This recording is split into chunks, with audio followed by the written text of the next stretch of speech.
ಹಿರಿಯ ಶುಂಭನು ತಾನು ಕಿರಿಯ ನಿಶುಂಭನು ಸುರರ ಬಾಧಿಸಲವರು ಮೊರೆ ಇಡುತ್ತೀರೇ. ದುರುಳ ದೈತ್ಯರ ಶಿರವ ಹರಿದು ಹರುಷವ ತಾಳಿದೆ ಗುರುಚಿದಾನಂದ ಭಾರತ ದೇವಿಗೆ. ಸದ್ಗುರು ಚಿದಾನಂದ ಭಾರತ ದೇವಿಗೆ.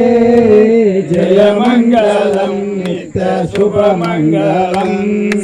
ಜಯ ಮಂಗಳಂ ನಿತ್ಯ ಶುಭ ಮಂಗಳಂ. ಜಯ ಜಯತು ಜಗಜ್ಜನನಿ ಬಗಳಾಂಬಗೆ. ಜಯ ಮಂಗಳಂ ನಿತ್ಯ ಶುಭ ಮಂಗಳಂ. ಜಯ ಮಂಗಳಂ ನಿತ್ಯ ಜಯ ಮಂಗಳಂ ನಿತ್ಯ ಜಯ ಮಂಗಳಂ.